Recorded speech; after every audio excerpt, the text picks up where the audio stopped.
Hello friends, welcome back to my channel everything in simple way में आप सभी का स्वागत है। तो आज फिर मैं आप सबके सामने हाजिर हूँ अपनी एक नई वीडियो के साथ, जिसमें मैं अंजना मैम की बुक करोड़ों की बातों का जो एक्सपीरियंस मुझे मिला है वो मैं आप सभी के साथ शेयर करना चाहूँगी। तो चलिए फ्रेंड्स, बिना देरी के हम इस वीडियो को स्टार्ट करते हैं। अंजना मैम की बुक में उनके द्वारा की गई सारी ही बातें करोड़ों की हैं। उनकी हर बात में करोड़ों का जिक्र है। तो उनके गुरुजी ने उनकी बुक में जो उनको एडवाइस दी है, उस एडवाइस से मुझे जो फ़ायदा है, मैं चाहती हूँ आप भी उनकी एडवाइस को सुने और अपने लाइफ में मैजिक लेके आएँ। तो उनके गुरुजी ने जो सबसे पहली एडवाइस दी थी वो थी दृष्टि बदले सृष्टि बदले। दृष्टि और सृष्टि कैसे बदलती है? हम सभी को दृष्टि और सृष्टि की शुरुआत जो है ना, अपनी संगत से करनी चाहिए। संगत का क्या फ़र्क पड़ता है आप सभी जानते हैं। अगर संगत अच्छी होती है तो अच्छा रिजल्ट होता है, हम अच्छे बनते हैं, हमारी आचार विचार व्यवहार सब अच्छा होता है। और अगर संगत खराब होती है तो हम बेकार बन जाते हैं। बेकार के अंदर से संगत का असर पड़ रहा है ना, संगत खराब लोगों के साथ है। तो हमें करना क्या है कि हमें अपनी संगत बदलनी है।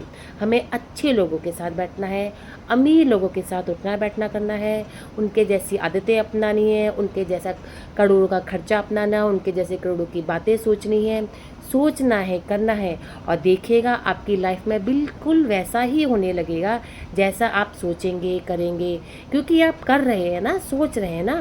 तो जैसी आपकी दृष्टि होगी वैसी ही आपकी सृष्टि हो जाएगी। यही है अंजना मैम के गुरुजी की सबसे अच्छी सीख। तो आइए बढ़ते हैं हम उनकी नेक्स्ट सीख की तरफ। उनकी गुरुजी द्वारा दी गई दूसरी सीख है मोल भाव कभी नहीं करना चाहिए। अब हम क्या करें, हमें तो ज़िंदगी में सबसे हमेशा ही अपने बड़ों से मोल भाव करना ही सीखा है। बिना भागने की तो हम कोई चीज़ खरीद ही नहीं सकते हैं। यही हमारी आदत है ना। आई एम श्योर कि आप सबकी भी होगी। तो ये जो उनकी गुरुजी की हैबिट है ना, मुझे बहुत अच्छी लगी कि मोल भाव कभी भी नहीं करना चाहिए। क्यों नहीं करना चाहिए? क्योंकि मोल भाव करने से हम क्या अमीर बन जाएंगे? क्या हम अगर 10-20 रुपये बचा भी लेंगे तो क्या हम करोड़पति बन जाएंगे?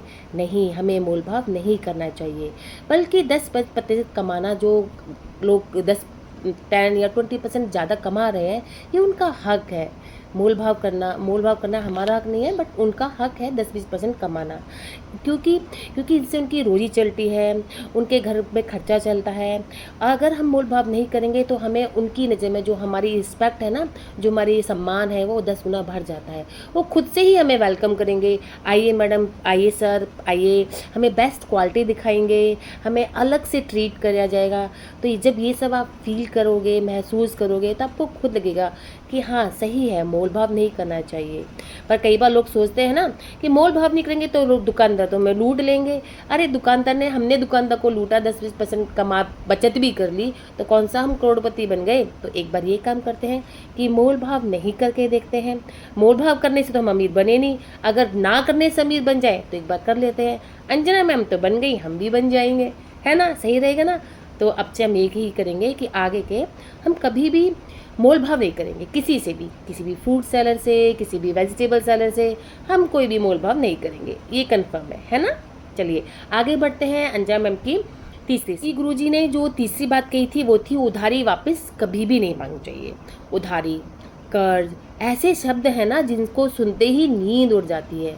आजकल के टाइम में हर किसी के पास उधारी रहती है। कैसे उधारी? किसी को लोन देना है, किसी को किसी से उधार लिया वो चुकाना है, किसी पे कार लोन चल रहा है, किसी पे होम लोन चल रहा है। और ये कर्ज का बोझ ना हमें दबाता चला जा रहा है। हर दिन यही सोच के उठते हैं, आज इस महीने की किस्त आने वाली है, इसका उधारा वापस करना है, इसको देना है, उसको देना है। बस यही सोच में पूरी ज़िंदगी चली जाती है। समझ ही नहीं आता, पैसे के बारे में सोच ही नहीं पाते, पैसे की फ्रीक्वेंसी को बना ही नहीं पाते हैं। तो करना क्या है? उधारी को रिटर्न गिफ्ट समझ कर लेना है। और जब हम उसको वापस, और ये सोचना है कि जो उसकी लोन की किस्त दे रहे हैं ना, वो हम उसको रिटर्न गिफ्ट दे रहे हैं।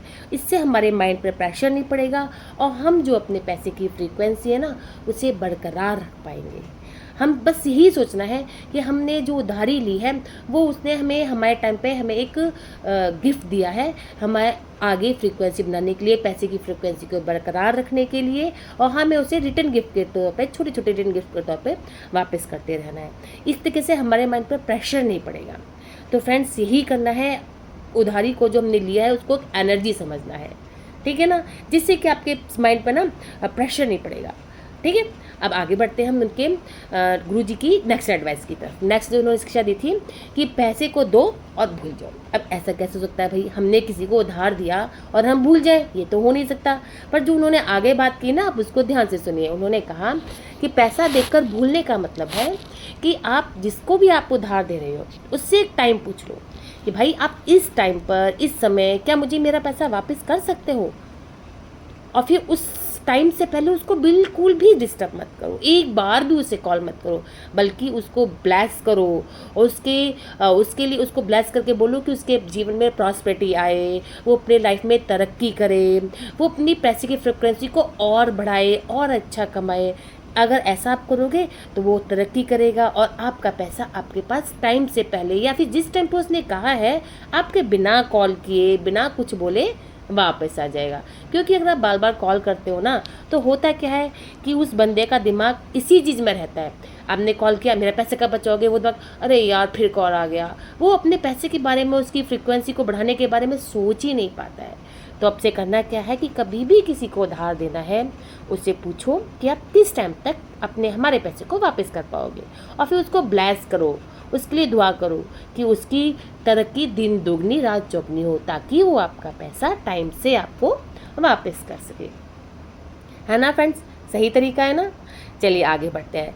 आगे गुरुजी ने कहा था कि किसी की जिम्मेदारी लें। किसी की जिम्मेदारी लेने से मतलब है कि कभी भी किसी की रिस्पॉन्सिबिलिटी लेने से ना डरना नहीं चाहिए। हमें हर रिस्पॉन्सिबिलिटी को आगे बढ़कर लेना चाहिए, क्योंकि उससे हमारे अंदर हौसला आता है, हमारे अंदर एक ताकत आती है।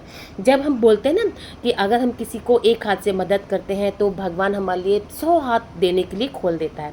तो इसीलिए हमें हमेशा सबकी मदद के लिए, सबकी जिम्मेदारी लेने के लिए तैयार रहना चाहिए। आजकल के लोग तो अपने पेरेंट्स की जिम्मेदारी भी नहीं लेते, ऐसा नहीं करना चाहिए। क्या पता आप उनकी जिम्मेदारी लें, उनको उनके साथ अच्छा बिहेव करें, उनकी केयर करें, तो भगवान आपको 100 हाथों से देना स्टार्ट कर दे। तो अब से यही करना है, हर किसी की जिम्मेदारी कोशिश करनी है, आप किसी के लिए अच्छा कर सकें, किसी के लिए बढ़िया कर सकें तो करें, पीछे ना हटें किसी के साथ करने में। ठीक है फ्रेंड्स, तो चलिए अब आगे बढ़ते हैं गुरुजी की नेक्स्ट एडवाइस की तरफ। गुरुजी की नेक्स्ट एडवाइस जो है ना, गुरुजी की जो नेक्स्ट एडवाइस अंजना मैम की समझ है। गुरुजी की सीख से अंजना मैम की समझ, क्या समझ है? लक्ष्मी चलायमान है। अच्छा, ये वर्ड तो मैंने भी बहुत सुना है कि लक्ष्मी चलायमान है, लेकिन चल के कैसे जाती है ये मुझे नहीं पता। ये समझ आया जब मैंने बुक में पढ़ा कि लक्ष्मी चलायमान कैसे है। तो लक्ष्मी कैसे चलायमान है समझते हैं। जब हम कमाते हैं, जॉब करते हैं तो पैसा आता है, उस जॉब से हम सामान खरीदते हैं, रेंट देते हैं, फ्रूट वाले को देते हैं, दूध वाले को देते हैं, गाड़ी में डीजल भरवाते हैं, है ना, अलग अलग जगहों पर खर्च करते हैं। फिर वहाँ से वो लोग उनको अपनी ज़रूरतों के लिए आगे खर्च करते हैं। तो इस तरीके से लक्ष्मी क्या होती है, मेरे हाथ से उनके हाथ में गई, उनके हाथ से किसी और के हाथ में गई। इस तरीके से लक्ष्मी जो है, लक्ष्मी यानी कि पैसा पैसा, ठीक है। तो लक्ष्मी जो है एक दूसरे के हाथों में गई और वो इधर उधर ट्रांसफ़र होती रही, मतलब कि चलती रही। इसे कहते हैं लक्ष्मी चलायमान है।